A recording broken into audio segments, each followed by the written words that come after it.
जय सत्यम सुधारन में जय गुरुदेव। वेलकम है, स्वागत है आप सभी का मनीषी फिटनेस में। ये हमारी सीरीज चल रही है हाउ टू मेक योर मुग्ध वर्कआउट इंटरेस्टिंग। अगर आप बोर हो रहे हैं मुग्ध वर्कआउट करते करते, सेम रिपीटिशन करते करते, तो अपने आप मुग्ध वर्कआउट को कैसे इंटरेस्टिंग बनाएं।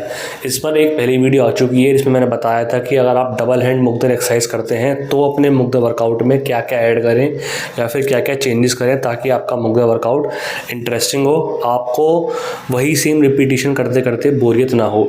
ये है हमारा पार्ट 2। इस वीडियो में कवर करने वाला हूँ जो लोग एक हाथ से एक मुग्ध घुमाते हैं, तो उनके लिए क्या एक रूटीन होना चाहिए ताकि उनका मुग्ध वर्कआउट इंटरेस्टिंग रहे, वो बोर ना हो और जो उनका एम है एक फिटनेस का वो उनको अचीव हो जाए। तो इसमें भी हम 2 पार्ट में डिवाइड करेंगे। पहले पार्ट में वो जो लोग अभी मुग्ध वर्कआउट कर रहे हैं सिंगल हैंड से, मतलब पहले वो डबल हैंड से कर रहे होंगे, सीधी सी बात है। अब वो हाल ही में शिफ्ट हुए हैं वन हैंड पर, जिनका स्विंग अभी कहीं ना कहीं वन हैंड के लिए ऐसा बिगनर स्विंग है। दूसरे लोग वो आ गए जो वन हैंड से एक्सरसाइज कर रहे हैं लेकिन उनका जो स्विंग है वो बिल्कुल एक प्रोफेशनल स्विंग है। तो सबसे पहले वो लोग जिन्होंने अभी एक हाथ से मुग्ध घुमाना शुरू कर रहे हैं, स्विंग में इतनी परफेक्शन नहीं है, तो उन लोगों को वो रूटीन फॉलो करना ही करना है जो मैंने डबल हैंड वाली मुग्ध एक्सरसाइज में बताया था। उसके साथ साथ जो हमारा वन हैंड सिंपल स्विंग है या फिर हम जिसे कह सकते हैं ऐसा ट्रेडिशनल स्विंग, मैं आपको करके बता देता हूँ एक बार।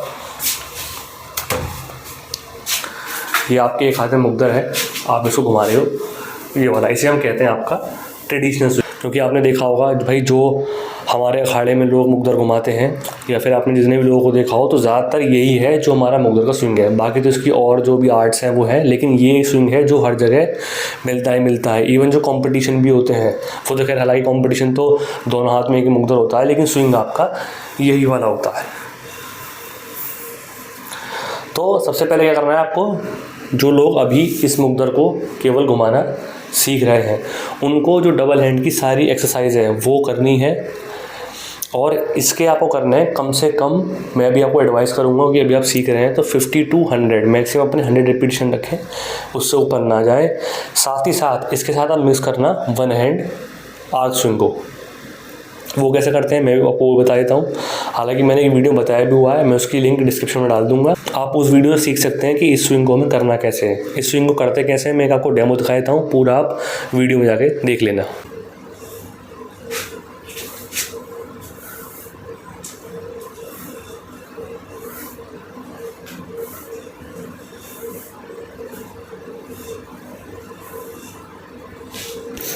मेरे यहाँ रूम में थोड़ी जगह कम है तो इसलिए मेरा जो स्विंग है प्रॉपर नहीं आ पा रहा है।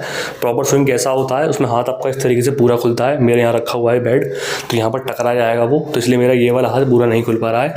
तो आप समझ गए होंगे जो वन हैंड वन मुग्ध स्विंग को अभी सीखने शुरू कर रहे हैं उनके लिए यही एडवाइस है कि जो मैंने पिछली वीडियो में रूटीन बताया था उसको कंप्लीट करें, फिर अपने ये करें। इसके बाद अपना पफसी योग की जो मैंने आपको एक्सरसाइज बताई थी, जो रूटीन मैंने पिछली वाली वीडियो में बताया था पफसी योग को लेकर, वही रूटीन आपको इसमें फॉलो करना है। सवाल आता है रिपीटिशन कितने करने हैं। अभी मैं एग्जांपल ले रहा हूँ कि अभी आप घुमाते हो 500 मुग्धर, जिस प्रपोर्शन में मैं बताऊंगा उसी प्रपोर्शन में अपने मुग्ध वर्कआउट को बांट लेना।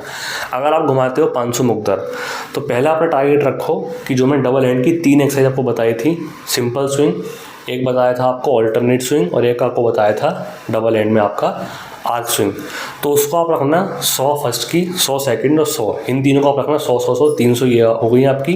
अभी क्योंकि आप बिगनर हो तो अभी आप 50-50 इनकी रखना, तो ये हो गई आपकी 400। धीरे धीरे आपको क्या करना है, आपको अपने वन हैंड वाली मुग्धर की एक्सरसाइज को बढ़ाना है, 400 अगर 500 आपको लेके जाना है। उसके बाद आपको जो डबल हैंड की एक्सरसाइज है वो बहुत कम कर देनी है, वो एज अ वार्म अप ही आपको यूज़ करनी है।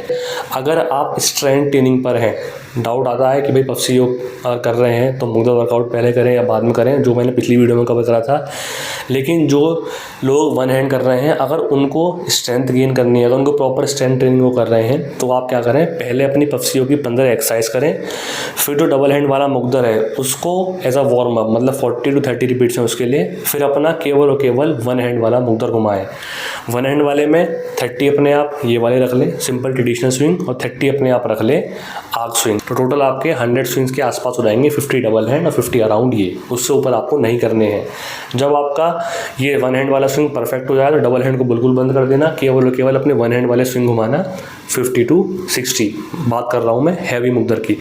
अच्छा, एक सवाल ये आता है कि हैवी मुग्दर से मेरा मतलब क्या है। तो हैवी मुग्दर से मतलब है जो आपके लिए हैवी है। अगर मैं हूँ तो मैं अपने लिए हैवी मान सकता हूँ 15 किलो 20 किलो, लेकिन अगर आप बिगनर हैं तो आपके लिए 5 से 8 किलो ही बहुत हैवी है। अब हम आते हैं उन लोगों के पास जिनका वन हैंड स्विंग परफेक्ट है। तो उन लोगों को करना है, मैं आपको टेक्निक बता रहा हूँ जिससे आपके मुग्दर की रिपीटिशन बहुत अच्छे बढ़ जाएंगे और आपकी जो मसल्स हैं वो भी बहुत भारी हो जाएंगी। मुग्दर से सबसे ज़्यादा भारी होती है ना आपकी मसल्स, वो होती हैं ट्राइसेप्स की, बाइसेप्स की भी कम होती हैं। सबसे ज़्यादा जो मसल्स भारी होती हैं वो शोल्डर की, और ये जो आपकी ट्राइसेप्स आती है पीछे से, ये काफ़ी भारी हो जाती है मसल। तो आप लोगों को क्या करना है, एक मैं आपको तरीका बता रहा हूँ कि आपको डबल हैंड से करना है। डबल हैंड से आपको केवल और केवल वार्म अप लेना है। अब डबल हैंड में आप कोई भी एक्सरसाइज चूज़ कर सकते हो, चाहे आपका सिंपल हो गया, चाहे ऑल्टरनेट हो गया, चाहे आपका आर्क स्विंग हो गया। इसमें से आप किसी को भी वार्म अप की तरह चूज़ कर सकते हो, या फिर इन तीनों के आपने 20 कर लिए, 60 रिपीटिशन आप इसके वार्म अप में चूज़ कर सकते हो। अब आपको क्या करना है, अपने आपने मुग्दर को उठाया, जो आपका ट्रेडिशनल स्विंग है उसमें मैं आपको चीज़ बता रहा हूँ, आपको करना कैसे। फॉर एग्जांपल आपने ये उठाया मुग्दर, आपका स्विंग परफेक्ट है, तो आपने पहले अपने सीधे हाथ से घुमाई। फॉर एग्जांपल 20 रिपीटिशन आपने इससे ले लिए, फिर अपने 20 ही आप इससे लो। अगर आपके लेफ्ट हैंड में भी इतनी पावर नहीं है तो हो सकता है आप इससे 10 ले पाओ, कोई दिक्कत नहीं है। जैसे ही इसके 20 खत्म हो तो मुग्दर को आपको रखना नहीं है, फिर अपने आप इस हाथ में ले लो, फिर घुमाओ से, चाहे आपके 15 या 10 रिपीटिशन आए। फिर जैसे इस हाथ के रिपीटिशन खत्म हो फिर उल्टे हाथ में ले लो। ये आपको जब तक घुमाना है जब तक आपकी मसल थक ना जाए, जब तक आपको ऐसा नहीं लगेगी भाई अब मुग्दर बहुत घूम चुके, अब मैं इसको रख दूँ। इस तरीके से अगर आप मुग्दर को घुमाओगे तो जो आपके मुग्दर के रिपीटिशंस हैं वो बहुत जल्दी बढ़ जाएंगे। ये आपको करना है इस तरीके से। मान लीजिए आपने घुमाने शुरू करे 20 आप 60 पर थक गए, आपने रख दिया मुग्दर को, फिर उठाया, फिर घुमाना शुरू करा। ये आपको कम से कम 150 के आसपास करने हैं। 3 सेट में हो, 4 सेट पे कंप्लीट हो, कोई दिक्कत नहीं है, लेकिन करना इसी तरीके से है। फिर जब आपका ये कंप्लीट हो जाए फिर आपको आना है अपना आर्क स्विंग पर, जो मैंने अभी करके बताया। उसको भी सेम इसमें करना है कि आपने पहले 10 हिस्से लिए, फिर आपने 10 इसी से लिए, या फिर लेफ्ट में कम आ रहे हैं कोई दिक्कत नहीं, आपने 7 या 8 या 5 जैसे ले लिए। फिर मुग्दर रखना नहीं है, फिर अपने सीधे हाथ में ले लिया, फिर घुमाया, फिर सीधा हाथ थक गया, फिर उल्टे हाथ में लिया, फिर घुमाया। 100 से 80 to 100 आप इसको रखना है, क्योंकि ये थोड़ा हैवी होता है, ये आप कम ही घुमा पाओगे। अगर 150 तक पहुँच जाते हो तो बहुत अच्छी बात है, लेकिन अपने मसल को इतना मत थकाना कि अगले दिन वर्कआउट ना कर पाओ। ये मैं बता रहा हूँ, अगर आप 500 मुग्दर घुमा रहे हो, ये आप उसी प्रपोर्शन में बांट लेना जितने अभी आप घुमा रहे हो। फिर धीरे धीरे इंक्रीज होंगे, और इंक्रीज भी जब ही होंगे जब एक्सरसाइज के बाद आप पफसी योग की एक्सरसाइज को कंबाइन करोगे। बहुत से लोगों को लग रहा होगा पफसी योग से ऐसा क्या होगा, बड़ी सिंपल सी एक्सरसाइज दिखाई देती है कि ऐसे कर लिया ऐसे कर लिया, लेकिन अगर आप करोगे तभी आपको पता लगेगा कि ये देखने में बड़ी आसान लग रही है, लेकिन अगर करने बैठोगे ना तो पफसी योग की अगर आपने दंड बैठक कर ली तो जितना आपका सांस पूरे मुग्दर वर्कआउट के दौरान नहीं फूलेगा उतना आपका दंड बैठक फूल जाएगा सांस। जब मैंने 1000 मुग्दर घुमाए थे तो मुझे अब भी याद है कि मेरी जब मैं पहला सेट लेता हूँ तब मेरी सांस थोड़ी बहुत चढ़ती है, और वो भी ऐसे नहीं होती, थोड़ी बहुत चढ़ती है। इस तरीके 2 बार सांस लूँगा। फिर मैंने जो 1000 मुग्दर घुमाए थे, और ये मैं झूठ नहीं बोल रहा हूँ बिल्कुल भी आपसे, मैं अपने चैनल पे मेरी जितनी भी मैंने आपको कोई भी चीज़ बताई है या फिर मेरे जितने भी स्विंग्स हैं, तो ना मेरे कभी स्विंग्स में आगे पीछे होते, 4-5 ऊपर हो सकते हैं, काउंटिंग में गड़बड़ हो सकती है, लेकिन कभी मैंने ऐसे नहीं करा अपनी वीडियोज़ में कि घुमाए मैंने 50 हैं और उसी को रिपीट करके मैंने 100 बना दी, या फिर घुमाए मैंने 500 हैं और रिपीट करके उसको 1000 बना दी हूँ। कभी ऐसा नहीं करा। तो इसलिए मैं आपको अपने एक्सपीरियंस से बता रहा हूँ कि जब मैंने अपने 1000 मुग्दर घुमाए थे तो मेरा सांस बहुत कम फूला था, क्योंकि मैं पफसी दंड बैठक साथ में कर रहा था। और जब मैं वर्कआउट के बाद पफसी दंड बैठक करता था तो मेरी सांस फूल जाती थी, लेकिन मुग्दर वर्कआउट करते वक्त मेरी सांस नहीं फूलती। जब मैं बहुत हैवी जाता हूँ उसमें भी हल्की बहुत फूलती है, या फिर थोड़ी बहुत हार्ट बीट ऊपर जाती है, बाकी जैसी मुग्दर रख दूंगा नहीं जाती। जो मेरी हार्ट बीट है वो फिर नॉर्मल हो जाती है। लेकिन अगर पफसी योग करने बैठता हूँ तो सांस बहुत चढ़ता है। इसका मतलब ये है कि कहीं ना कहीं पफसी बहुत हैवी है इसी मुग्दर व्यायाम से, तभी सांस फूल जाती है। तो मैंने आपको बताया कि आपको इस तरीके से करना है। डबल हैंड को आप वार्म अप के लिए रखो, 60 से 70 रिपीटिशन लो 20-20 करके, या फिर अपना 50 ले ली 40 ले ली, इतना आपको लग रहा है कि हाँ सफिशिएंट है मेरे लिए।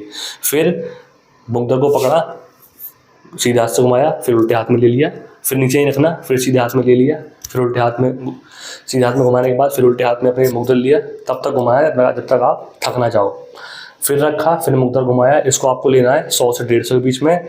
फिर अपना जो आपका आर्क स्विंग है इसको आप रखो अभी 80 से 100 के बीच में। तो ये करना है आपको, जैसे ही आपकी जो आर्क स्विंग है जैसे ही आपका 150-200 के आसपास आ जाए तो आप अपने रिपीटिशंस जो बढ़ाना वो अपने बढ़ाना ट्रेडिशनल स्विंग के। या अगर आपके मन में ये है कि मुझको आर्क स्विंग का रिकॉर्ड बनाना है या फिर अपने लिए ही एक सेटिस्फेक्शन लाना है कि हाँ मैं आर्क स्विंग 500 घुमा सकता हूँ, तो फिर इसको 100-150 पे इसको लिमिट कर देना, फिर अपने आर्क स्विंग वाले ही स्विंग लेना।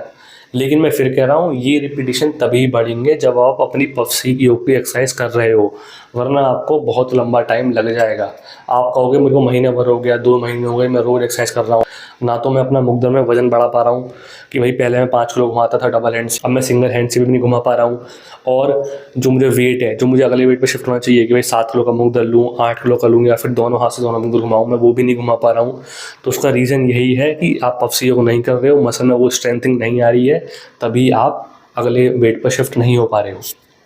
मेरे तो बीच में शोल्डर में इंजरी रही थी, इसलिए मैं अभी केवल मैक्सिमम 15 किलो के मुग्दर पर शिफ्ट हूँ। अगर इंजरी नहीं होती तो मैं आज की तारीख में कम से कम 20 से 25 किलो का मुग्दर घुमा रहा होता, लेकिन कोई दिक्कत नहीं, इंजरी जा चुकी है, अभी ठीक है।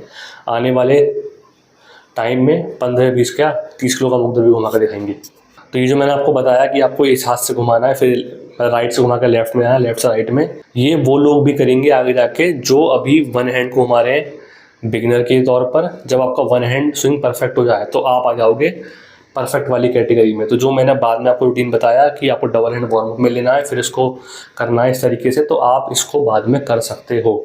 लेकिन मैं फिर रिपीट कर रहा हूँ, आपको लग रहा होगा बार बार रिपीट मैं क्यों कर रहा हूँ, ये पॉइंट बहुत ज़रूरी है, इसको दिमाग से मत निकालना।